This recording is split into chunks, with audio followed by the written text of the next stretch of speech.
Rabbiif obbolummaa tana barbaadeetiin dhabee tan isiinaaf caaltuu tan akkaan natti toltuu Rabbiif wal jaalatuu tan caaltu waan jirtuu Rabbiif wal jaalatuu tan caaltu waan jirtuu habiibii Rabbiif jechaan si jaaladha. Abshir. Salaamu alaikum. Galatooma. Obbolummaan halaalaa mul'atti. Yeroo wal bira gaanillee das nama jatti. Hogguu wajjin jiraatte immoo qalbii nama fuuti. Obbolummaan teessan haa bareeddu. Galatooma. Abshir. Rabbiin eenyu wajjin jira? Nama obsi wajjin jira. Inna Allaha Ma'a saabiriin. obsaan.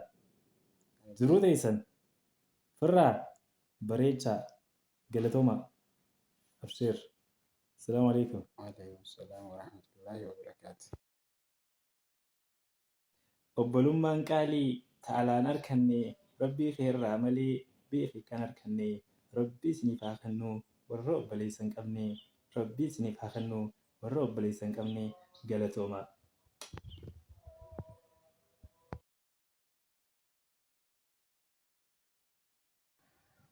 Obsi gaachana jiruuf jireenyaati. Obsaan galma gayan. Obsa gaachana jiruuf jireenyaa goradhu galma ni geessa. Insha Allah. Abshir. Galatoome. Assalamu alaikum.